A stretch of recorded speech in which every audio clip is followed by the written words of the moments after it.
حلالہ شرعیہ سے کیا مراد ہے؟ قرآن و سنت میں اس کا حکم اور طریقہ کار کیا ہے؟ آپ جو ہے اس کی وضاحت فرمائیں۔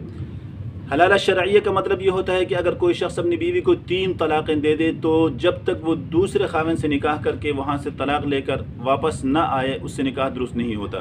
یہ دوسرا نکاح حلالہ شرعیہ کہلاتا ہے۔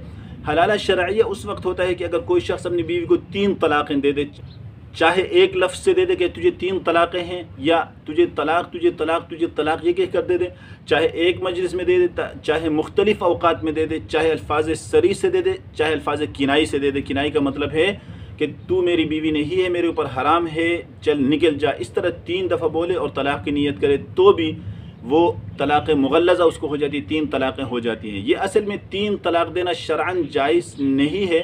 اللہ کے رسول کے زمانے میں ایک شخص نے 3 طلاقیں دی تو اللہ کے رسول نے فرمایا اَيُلْعَبُ بِكِتَابِ اللَّهِ وَأَنَا بَيْنَ أَظْهُرِكُمْ، میری موجودگی میں کیا اللہ کی کتاب سے کھیلا جا رہا ہے؟ بہت ہی غصے کا اظہار فرمایا۔ ایک صحابی کہتے ہیں کہ اللہ کے رسول کے غصے سے میں نے کہا اللہ کے رسول مجھے حکم دے، میں اس شخص کو قتل کروں گا۔ اللہ کے رسول نے منع فرمایا۔ اسی طرح بہرحال جو ہے 3 طلاقیں دینا جو ہے یہ شرعاً اللہ کے حکم کی گویا کی مخالفت ہے، اس لیے دروازہ جو ہے بند ہو جاتا ہے سزا کے طور پر۔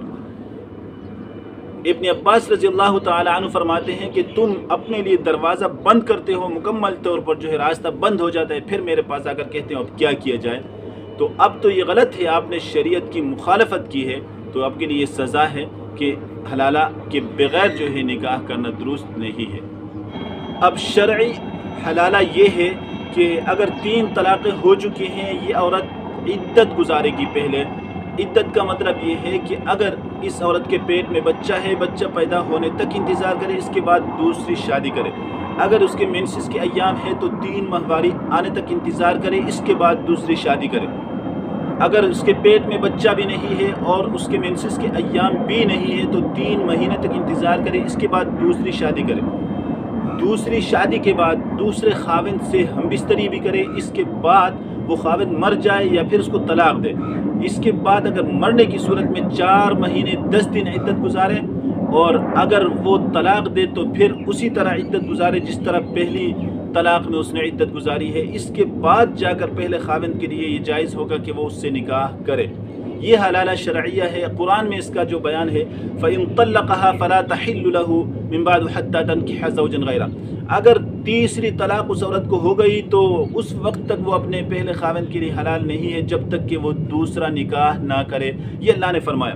اس کے بعد دوسرے خاوند سے نکاح کرنے کے بعد پھر فرمایا فَإِن طَلَّقَهَا فَلَا جُنَاحَ عَلَيْهِمَا أَن يَتَرَاجَعَا إِن ظَنَّا يُقِيمَا حدود اللہ، اگر دوسرے خاوند نے اس کو طلاق دی اور یہ سمجھتے ہیں کہ ہم اللہ کی حدود کو قائم کریں گے تو پھر کوئی حرج نہیں دوبارہ ایک دوسرے سے کیا کرے، نکاح کرے۔ رسول اللہ صلی اللہ علیہ وسلم، یہاں تو ہم بستری کی وضاحت نہیں ہے، رسول اللہ صلی اللہ علیہ وسلم نے فرمایا اس عورت کو جس نے 3 طلاقوں کے بعد دوسری شادی کی تھی حتی تذوقی من عسیلتہ ویذوق هو من عسیلتک، کہ یہاں تک کہ جب تم جو ہے یہ کنایہ کے اندر اللہ کے رسول نے فرمایا کہ جب تم ہم بستری نہ کرو اس وقت تک پہلے خاوند کے پاس نہیں آ سکتی، تو صحبت کرنا بھی شرط ہے۔ تو یہ حلالہ کا طریقہ قرآن میں بیان ہوا ہے۔ باقی یہ جو پراپر طریقے سے نکاح ہونا چاہیے، جس طرح پہلی دفعہ عورت کا نکاح ہوتا ہے اس طرح کوئی رشتہ اس کا آئے اور اس رشتے کو قبول کیا جائے اور اس کے ساتھ نکاح ہو، نکاح بھی جو ہے پوری زندگی کے لیے وہ نکاح کرے، اور خدا نخواستہ آگے وہ اس شخص کا انتقال ہوتا ہے یا پھر وہ طلاق دیتا ہے، وہ الگ بات ہے جس طرح ایک پراپر نکاح میں ہوتا ہے۔ اور باقی یہ شرط لگانا کہ کسی نے اپنی بیوی کو 3 طلاقیں دے دی اور یہ شرط لگا کر کہ آپ اس سے نکاح کر کے ہم بستری کرے اور پھر میرے لیے اس کو چھوڑ دے، یہ تو شرعاً ناجائز اور حرام ہے، انسانی غیرت کے بھی خلاف ہے اس طرح کرنا۔ اگرچہ فقہائے احناف نے یہ کہا ہے کہ اگرچہ بغیرتی تو ہے لیکن اس طرح کرنے سے بھی وہ عورت حلال ہو جاتی ہے، لیکن اللہ کے رسول کی واضح حدیث ہے لعن اللہ المحلل والمحلل لہ، اس شخص پر بھی اللہ کی لعنت ہے جو حلالہ کر رہا ہے، اور اس شخص پر بھی اللہ کی لعنت ہے جس کے لیے اس عورت کو حلال کیا جا رہا ہے۔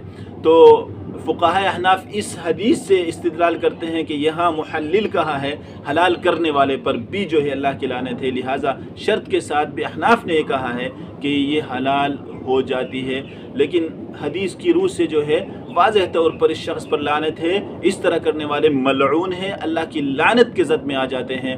والسلام علیکم ورحمۃ اللہ وبرکاتہ۔